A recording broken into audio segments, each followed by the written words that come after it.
Hello नमस्कार दोस्तों। आप सभी विद्यार्थियों का स्वागत है हमारे यूट्यूब चैनल पे। जो भी विद्यार्थी आ चुका है वह अपनी प्रेजेंट दर्शाने के लिए HP लगा के अपनी प्रेजेंट करें। जो विद्यार्थी HP लगा के प्रेजेंट करेगा उसको इस क्लास की PDF मिलेगी। वो कैसे मिलेगी वो हम बता देंगे। उसको अपनी आईडी है ना, उससे HP लगाना है। जैसे ही वो 2-3 क्लासों में करेगा उसको हम PDF सेंड कर देंगे। ठीक है, कमेंट में बता देंगे उसको किस प्रकार से PDF लेनी है। ठीक है, वो हमारा काम है। ठीक है, तो आपको इस क्लास की PDF बिल्कुल फ्री मिल जाएगी, कोई दिक्कत वाली बात नहीं है। इस क्लास के अंदर हम शिक्षण अभिरुचि पूरा सूपड़ा साफ करने वाले शिक्षण अभिरुचि का 500 प्लस क्वेश्चन है हमारे पास। 500 से प्लस क्वेश्चन है, इंपॉर्टेंट क्वेश्चन एंड जो क्वेश्चन बार बार रिपीट हो चुके हैं वो क्वेश्चन इंक्लूड करके ये 500 मॉडल पे 500 क्वेश्चंस की टेस्ट सीरीज है हमारे सामने। इस टेस्ट सीरीज से हूबहू क्वेश्चन आपकी BSTC एग्ज़ाम 2024 यानी कि 30 जून को क्या होने वाले हैं, छपने वाले हैं पेपर के अंदर। आपको देखिएगा बहुत ही शानदार क्वेश्चन है। शिक्षण अभिरुचि के GK की क्लास रोजाना होगी इस चैनल पे। अब क्योंकि अब लास्ट मौका है, हमने तैयारी करके क्वेश्चन बनाए। अब आपका फ़र्ज बनता है कि आप इसको ज़्यादा से ज़्यादा शेयर करें इस क्लास को। ठीक है, तो आपका पहला क्वेश्चन देखिएगा।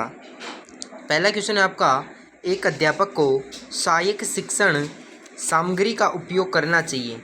शिक्षक शिक्षण को रुचिकर बनाने के लिए, दृश्य अनुभव प्रदान करने के लिए, या फिर शिक्षण को प्रभावी बनाने हेतु, या फिर अध्यापक का कार्यभार कम करने हेतु। देखिए, हम यहाँ पे थोड़ा आपको टाइमर देंगे, आप सोचिएगा इतने में कौन सा ऑप्शन होगा इसका।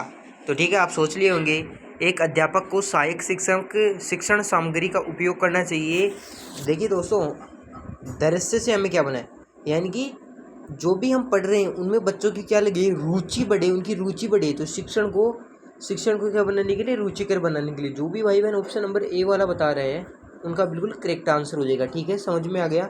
दृश्य से हमें क्या करना है, दृश्य तो बहुत शानदार होते हैं लेकिन समझ में आना चाहिए कि जो समझ में आना चाहिए उसको रुचिकर बनाने के लिए, ताकि कोई बच्चा उसे कम समय में ज़्यादा दिनों के लिए ग्रहण कर सके, यानी ज़्यादा दिन तक याद रख सके।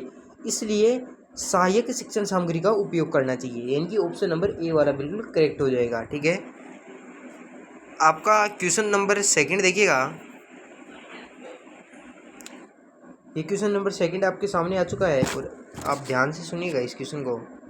देखिएगा, यदि एक छात्र आपकी कक्षा का अनुशासन भंग कर रहा है तो आप अध्यापक होने के नाते क्या करेंगे। देखिएगा, बड़ा गजब का क्वेश्चन है। यदि आप एक कक्षा में पढ़ा रहे हैं, वो आपका अनुशासन भंग कर रहा है आपकी क्लास का, तो आप अध्यापक होने के नाते आप क्या करेंगे, ये आपको बताना है।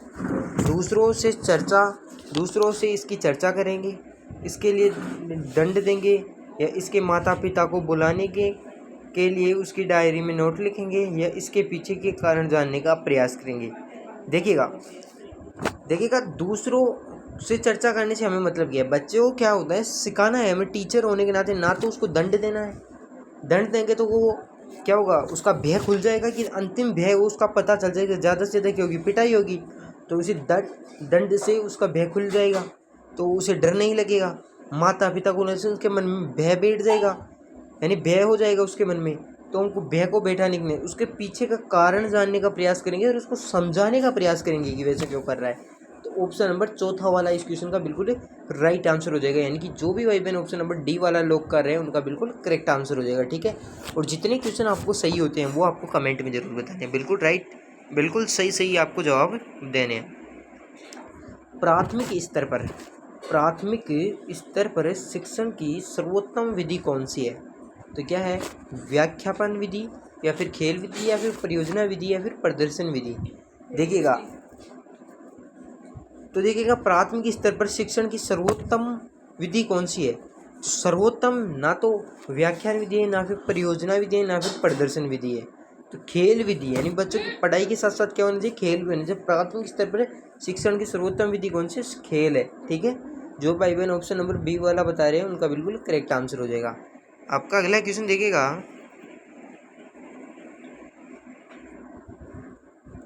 अच्छे प्रकार से बिल्कुल गजब क्वेश्चन है। एक प्रभावी अध्यापक बनने के लिए एक व्यक्ति को निम्नलिखित में से कौन सी विशेषता होनी चाहिए। शैक्षिक योग्यता और दृढ़ अनुशासन, या फिर शिक्षण अभिक्षमता और संप्रेषण कौशल, या फिर मानवीय मूल्य और संतुलित व्यक्तित्व, या फिर समर्पण और अच्छा व्यक्तित्व। बताइए साथियों। तो देखिएगा, एक प्रभावी अध्यापक बनने के लिए एक व्यक्ति को शिक्षण अभिक्षमता और संप्रेषण कौशल वाली विशेषता होनी चाहिए। ठीक है, जो भी भाई बहन ऑप्शन नंबर बी वाला बता रहे हैं, ऑप्शन नंबर बी वाला बता रहे हैं, उनका बिल्कुल करेक्ट हो जाएगा। आपका अगला क्वेश्चन देखिएगा, शिक्षण की प्रकृति है विज्ञान, कला और कौशल, या फिर कला और विज्ञान, या फिर विद्यार्थी की पृष्ठभूमि पर निर्भर करती है। देखिएगा कि शिक्षण की प्रकृति है, यह आपको बताना कि शिक्षण की प्रकृति क्या है। तो शिक्षण की प्रकृति विज्ञान है, विज्ञान, लेकिन विज्ञान है, यदि आपको ऑप्शन में विज्ञान भी है, मैं ये आप कैंसिल नहीं कर सकते, विज्ञान है। कला भी है लेकिन कौशल नहीं है। ठीक है, शिक्षण की प्रकृति कला और विज्ञान। देखिए मैंने क्या कहा, कला भी है विज्ञान भी है, तो दोनों का कॉमन इसमें मिला, तो ये ऑप्शन भी गलत, ये भी गलत। अब गलत है ये दोनों ऑप्शन और ये भी गलत। जो भी भाई मैंने ऑप्शन नंबर सी वाला बता रहे हैं बिल्कुल, तो ऑप्शन नंबर 3 वाला बता रहे हैं, उनका बिल्कुल करेक्ट आंसर हो जाएगा, यानी कि 5वें का ऑप्शन नंबर सी वाला बिल्कुल करेक्ट हो जाएगा। ठीक है, अगले क्वेश्चन की तरफ बढ़ते हैं। बालक के अधिगम के लिए निम्नलिखित में से कौन सी प्रक्रिया सर्वाधिक योगदान देती है? देखकर सीखना, याद करके सीखना, या फिर सुनकर सीखना, या फिर करके सीखना। ठीक है, तो देखिएगा, बालक के अधिगम के लिए निम्नलिखित में से कौन सी क्रिया सर्वाधिक योगदान देती है? अधिगम के लिए देखिएगा, आप जैसे कोई चीज़ को याद करते हैं, आपको क्या कहते हैं, उसे लिख कर देखो, उसे लिख कर देखो, तो लिख कर देखना, ये कहाँ यार है, करके सीखना, यानी कि जो भी भाई बहन ऑप्शन नंबर 4 वाला बता रहे हैं उनका बिल्कुल राइट हो जाएगा, यानी कि 6वें क्वेश्चन के अंदर ऑप्शन नंबर 4 वाला बिल्कुल करेक्ट हो जाएगा। आपका नेक्स्ट क्वेश्चन देखिएगा,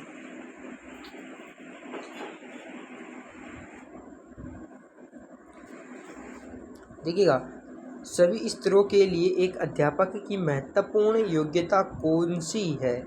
सभी स्तरों के लिए एक अध्यापक की महत्वपूर्ण योग्यता कौन सी है? सामाजिक संवेदनशीलता, या फिर विषय ज्ञान, या फिर प्रभावी नेतृत्व और विधियों का ज्ञान? यह आपको बताना है सभी स्तरों के लिए आपको बताना है। ठीक है, तो सामाजिक संवेदनशीलता या फिर विषय विज्ञान। देखिएगा, इस क्वेश्चन का आंसर आप कमेंट में बताइएगा कि सभी स्तरों के लिए एक अध्यापक का महत्वपूर्ण योग्यता होनी चाहिए, तो विषय ज्ञान होनी चाहिए। यानी सभी स्तरों के लिए एक अध्यापक की महत्वपूर्ण योग्यता, उसके जो विषय अध्यापक कहते किसे, जिसे अध्यापक बच्चों को पढ़ाने वाला, बच्चों को पढ़ाएगा, जिसे विषय का ज्ञान होगा। विषय का ज्ञान किसको होता है? अध्यापक को होता है। ठीक है, तो महत्वपूर्ण योग्यता कौन सी होनी चाहिए? विषय का ज्ञान होना, यानी कि ऑप्शन नंबर बी वाला इस क्वेश्चन का बिल्कुल करेक्ट आंसर हो जाएगा। आपका अगला सवाल देखिएगा,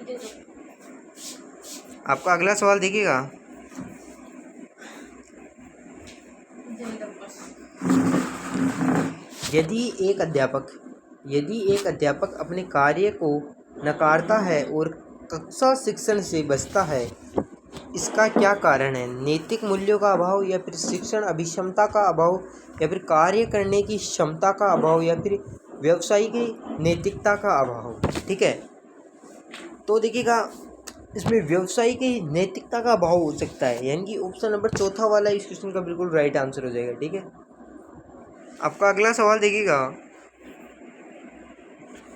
एक अध्यापक में नेतृत्व क्षमता होनी चाहिए कक्षा की समस्याओं का समाधान हेतु, या फिर विद्यार्थियों के निमंत्रण हेतु, या फिर योजना क्रियान्वयन हेतु, या फिर शिक्षण की गति देने हेतु। ठीक है, एक अध्यापक की नेतृत्व क्षमता होनी चाहिए, ये आपको बताना है। ठीक है, तो शिक्षण की गति देने हेतु।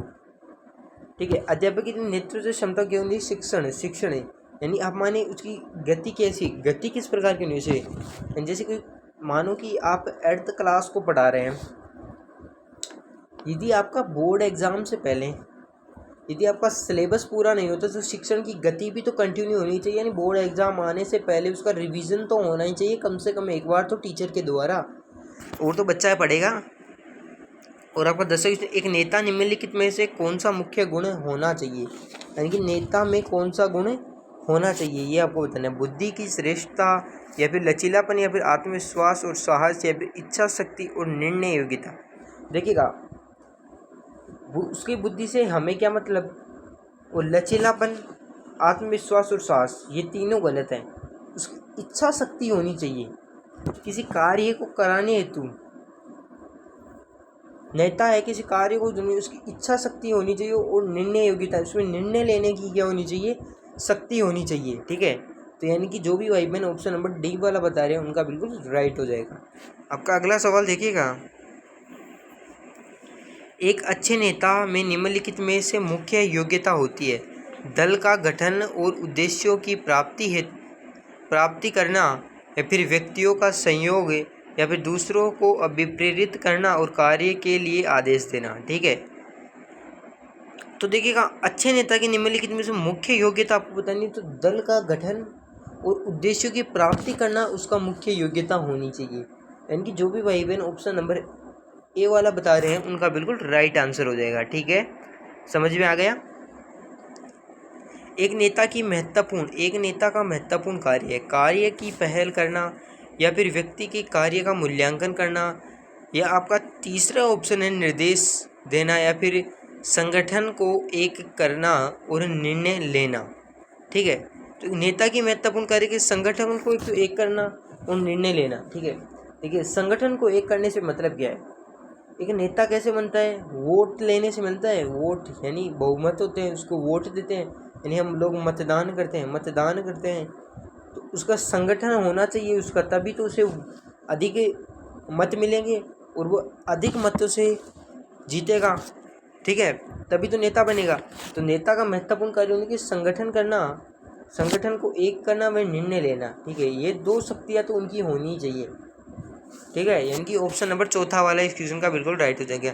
संप्रेषण का अर्थ है, संप्रेषण वर्ड पहले भी आया था, तो आपको कमेंट में आता है तो ये बिल्कुल बताएगा। यदि जिस भी बंदे ने 13 क्वेश्चन देखने से पहले संप्रेषण के बारे में उसका आ रहा था तो उसे कमेंट में ज़रूर बताना चाहिए। किसी भी कीवर्ड का, किसी भी शब्द का, ऐसा तो नहीं कि प्रत्येक शब्द का मैं शब्द अर्थ बताने बैठ जाऊँ इस क्लास के अंदर, ऐसा तो हो नहीं सकता, क्लास बहुत लंबी हो जाएगी। ठीक है, तो आपको किसी भी चीज़ का वैसे मोस्ट मैं बता देता हूँ। अगर आपको नहीं आता है तो कमेंट में पूछिएगा, बेझिझक प्रत्येक कमेंट का आपको जवाब मिलेगा। ठीक है, संप्रेषण का अर्थ है, यह आपको बताना है कि संप्रेषण का अर्थ क्या है, ये आपको बताना है। ऑप्शंस को अच्छे तरीके से पढ़िएगा फिर बताइएगा। ठीक है, संप्रेषण का अर्थ है अनुभवों का साझा करना, या फिर ज्ञान का संरक्षण, या फिर संप्रत्यय बनाना, या फिर परंपरा विचारों को भावनाओं की साझेदारी करना। जो भी भाई बहन ऑप्शन नंबर चौथा बना रहे हैं, परंपरा विचारों और भावनाओं की साझेदारी करना, यानी कि ऑप्शन नंबर चौथा वाला इस क्वेश्चन का बिल्कुल राइट आंसर हो जाएगा। आपका अगला सवाल देखिएगा, संप्रेषण होना चाहिए शिक्षण के अधिगम का हावभाव सहित, या फिर शिक्षण अधिगम की स्पष्टता सहित, या फिर शिक्षण अधिगम की द्विमार्गी, या फिर शिक्षण अधिगम की एक मार्गी। ठीक है, तो देखिएगा संप्रेषण होना चाहिए शिक्षण अधिगम की द्विमार्गी होना चाहिए। जो भी भाई बहन ऑप्शन नंबर सी वाला बता रहे हैं उनका बिल्कुल राइट हो जाएगा। किसी भी क्वेश्चन में डाउट है उसका बिल्कुल विथ व्याख्या सहित उसको कमेंट में 100% रिप्लाई देने की मैं कोशिश करूँगा। ठीक है, आप किसी भी क्वेश्चन में कोई भी दिक्कत हो पूछ सकते हैं। ठीक है, बिल्कुल थ्योरी समझ में आएगा, ये मेरी गारंटी है आपको। सिर्फ वीडियो को लाइक व चैनल को सब्सक्राइब कर दीजिए। ठीक है, तो आपका लास्ट क्वेश्चन देखिएगा। आज की क्लास के अंदर 15 क्वेश्चन डिस्कस करेंगे और 15 में से कितने राइट होते हैं आपके। ठीक है, क्योंकि इस चैनल पे 500 क्वेश्चन तो हम कर नहीं सकते, हम उनका PDF दे देंगे, विथ आंसर दे देंगे। ठीक है, विथ आंसर दे देंगे। 500 क्वेश्चन की PDF हम आपको देंगे। जो भी बंदा रेगुलर वॉच करेगा उसको मिलेगी, उसको ये क्लास मिलेगी। प्रत्येक क्लास में उसका कमेंट होना चाहिए हैज प्रेजेंट टीचर, वीडियो पूरी वॉच की हुई होनी चाहिए। ठीक है, देखिएगा प्रभावी संप्रेषण की मुख्य विशेषता है, यह एक द्विमार्गी प्रक्रिया है, यह एक संवेदकी सक्रियता पर निर्भर करता है, यह बोलने का कौशल नहीं है, यह विकास का साधन नहीं है। प्रभावी संप्रेषण की मुख्य विशेषता है, यह आपको बताना है। तो यह एक द्विमार्गी प्रक्रिया है। ठीक है, और संप्रेषण का एक मुख्य सिद्धांत आपको बताना है। तो ये मान के चलिएगा कि आप ही इस क्वेश्चन को एक ऑफर मान सकते हो, 15 पे एक क्वेश्चन फ्री। ठीक है, क्वेश्चन देखिएगा, संप्रेषण का मुख्य सिद्धांत है स्पष्टता या फिर उपयुक्तता या फिर प्रतिकूलता या फिर लचीलापन। देखिएगा, बताइए। तो स्पष्टता या प्रतिकूलता या फिर लचीलापन तो इसका संप्रेषण का अर्थ ही अलग होता है। क्या होता है? स्पष्टता ही तो होता है। जो भी भाई मैंने ऑप्शन नंबर ए वाला बता रहे हैं उनका बिल्कुल राइट हो जाएगा। और अगला एक क्वेश्चन आपको अब क्लास करेंगे बाद में, कंटिन्यू क्लास करेंगे बाद में। ठीक है, जितने क्वेश्चन में राइट हुए आपके 16 क्वेश्चन हुए हैं, 16 में से यदि आपके क्वेश्चन इस समय 12 क्वेश्चन सही हो रहे हैं, मान के चलिएगा आपकी शिक्षण अभिरुचि बहुत ही अच्छे लेवल पे चल रही है। ठीक है, तो क्लास की समाप्ति करते हैं अभी और मिलते हैं नेक्स्ट वीडियो में। तब तक के लिए धन्यवाद। जय हिंद, जय भारत।